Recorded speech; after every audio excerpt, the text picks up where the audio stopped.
दोस्तों, आज की कहानी है क्या ससुर जी करवा चौथ का व्रत रखते हैं। दोस्तों, कहानी शुरू करने से पहले अगर हमारे चैनल को सब्सक्राइब नहीं किया हो तो कर लीजिए ताकि आपके पास पहुंचे हर रोज नया वीडियो। सुबह सुबह सुमन जी बालकनी में अपनी पति अवधेश जी के साथ चाय पी रही थी। तभी उन्होंने अपनी बहू एकता को आवाज देते हुए कहा, बहू आज रसोई से तुम्हारी छुट्टी, आज सारा काम मैं और जय करेंगे। तुम और तुम्हारे ससुर जी मिलकर व्रत की तैयारी कर लो। इतना सुनती एकता की सुमन जी की तरफ बढ़ते कदम रुक गए। एकता ने मानी मन सोचा क्या पापा जी करवा चौथ का व्रत रखते हैं, लेकिन सासू माँ से पूछने की हिम्मत ना झूठा पाई कि ये उल्टी गग्गा क्यों बहती हैं। तभी सुमन जी करवा चौथ का सामान लेकर एकता के पास आ गई।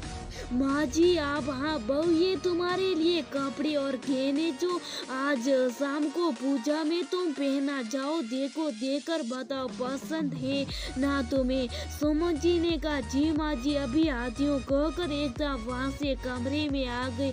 एकता और जय की लव मैरिज जो शादी 6 महीने पहले हुई थी। एकता ने कमरे में आकर गिफ्ट को पलंग पर रखते हुए अपने पति जय से कहा, जय कौन कहेगा कि हमारी लव मैरिज हुई है और हम नए जमाने के अपने पापा से कुछ सीख लेते। कल तुमने मेरी पसंद का लहंगा नहीं दिलाया और तुम्हारे सामने पापा जी ने माँ जी को उनकी पसंद की सब्जी चीजें दिलाई, और आज पता चल रहा है कि माँ जी के बजाय पापा जी करवा चौथ का व्रत करेंगे। वाह वाह, कौन कहेगा कि ऐसे पिता का पुत्र इतना बोरिंग होगा, जबकि उनकी अरीज मैरिज है वो भी पुराने जमाने की। भगवान करे ऐसा पति सबको मिले और एक तुम हो जो उनके कटे कटे रहो। तो पापा जी ज्यादा माँ जी से प्यार करती हो, मैं तो सोचती हूँ कि मोती दान किए होंगे। माँ जी ने जो इतनी अच्छी किस्मत है उनकी। बोलती भी एकता का ध्यान जय की तरफ गया। तुमसे बात कर रही हूँ, तुम लैपटॉप पे क्या देख रहे, कुछ बोलो। गए भी, क्या बोलो, जय ने कहा, यही कि तुम पापा जी जैसे कब बनोगे कहोगी। कहते हुए उसकी नजर दरवाजे पड़ी, देखा तो सुमन जी और अवधेश जी वहाँ खड़े थे। कभी नहीं बहू, मैं नहीं चाहता कि जय मेरी तरह बने। अवधेश जी ने कहा, पापा जी आप, मेरा वो मतलब नहीं था, मैं तो बस लड़खड़ाती जुबान में एकता नजर झुका एक सांस में बोले जा रही थी। अभी अवधेश जी ने कहा, कोई बात नहीं बहू, इसके पीछे की वजह मैं तुम्हें बताता हूँ। तभी सुमन जी ने निगाह से चुप रहने के लिए कहा तो वो अवधेश जी ने कहा, नहीं सुमन, एकता इस घर की बहू है तो इसे सच जाने का अधिकार है। सुनो बहू, मैं कुछ सालों पहले तक ऐसा बिल्कुल भी नहीं था। मेरे अंदर मेरी परिवेश में दिए गए पुरुष अहंकार कूट कूट कर भरे थे। अपनी माँ के कहने पर गुस्से में आकर मैं सुमन जी पर हाथ भी उठा देता था। शायद तबीयत खराब हो या गर्भवती रही हो, मुझे कभी किस बात से मतलब नहीं होता था। जय के होने के 8 सालों बाद तक यही चलता रहा। तभी सुमन जी दोबारा गर्भवती हुई। उस दौरान उन्हें डायबिटीज हो गया, लेकिन हम सबने इनकी बीमारी को हल्के में लिया। 8वां महीना चल रहा था कि तभी मेरी माँ ने जिद कर ली कि सुमन जी को करवा चौथ का व्रत करना ही होगा। अगर व्रत नहीं किया तो मेरे साथ अनर्थ हो जाएगा। झगड़ा इतना बड़ा कि सुमन जी को रात का खाना और दवा भी नहीं मिला। अगले दिन सुबह करवा चौथ थी, लेकिन सुबह करीब 11 बजे सुमन जी अचानक बेहोश हो गए। मैं लेकर आनन फानन में अस्पताल पहुंचा, जहां मेरे बच्चे ने समय से पूर्व जन्म तो लिया, लेकिन वो इस दुनिया में रह नहीं पाया। सुमन जी की हालत भी नाजुक थी। सुबह से बिना खाए पिए में कभी NICU तो कभी ICU के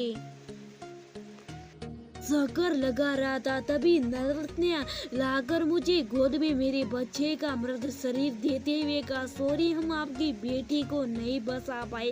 उस शरीर में खुद को अपनी बेटी से जुदा नहीं कर पा रहा था। तभी मेरी नजर सुमन के पिताजी पर पड़ी, जो बेसुन सुमन के लिए रोए जा रहे थे। उस दिन मुझे एक बेटी के पिता का दर्द महसूस हुआ। उस दिन मैंने निश्चय किया कि अपनी बेटी को तो नहीं बचा पाया, लेकिन सुमन को जरूर बचाऊंगा।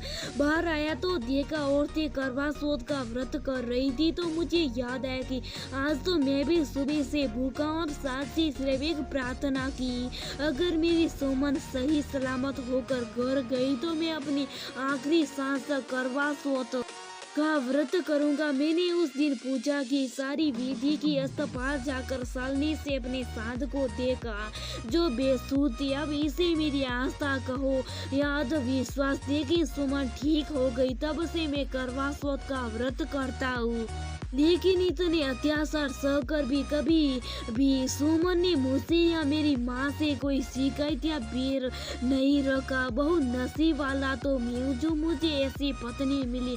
एकता सतबसी सस इंसान, वो अपनी सास की किस्मत से जल रही थी। तभी सुमन जी ने कहा, अरे क्या आप लोग भी इन पुरानी बातों को याद करने लगे? एकता अपना उपहार तो दे के बताना जरा कैसा लगा।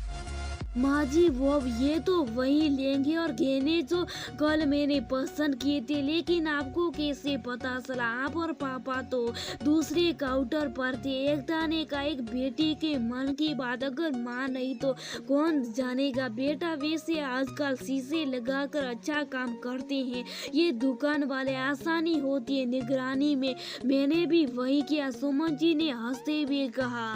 एकता हंसते हुए अपनी सास के गले लग गई और कहा, माँ सच का पापा ने अब जैसा होना बहुत मुश्किल है। थैंक यू माँ। सल पगली माँ को भी कोई थैंक यू कहता है। अच्छे से तैयार होना, मैं भी तैयार होने जा रही हूँ। फोटो भी तो लेनी होगी ना अच्छी वाली, अपनी फेसबुक पर मुझे अपलोड करनी होगी। चलो चलो अब जल्दी करो। तभी जी ने धीरे से कहा, एकता से सोचता हूँ मैं भी बदल जाऊँ। तभी एकता ने झड़ से कहा, ना बाबा ना, तुम तो ऐसी ठीक हो। शाम को सबने मिलकर करवा चौथ की पूजा की और खुशी खुशी त्योहार को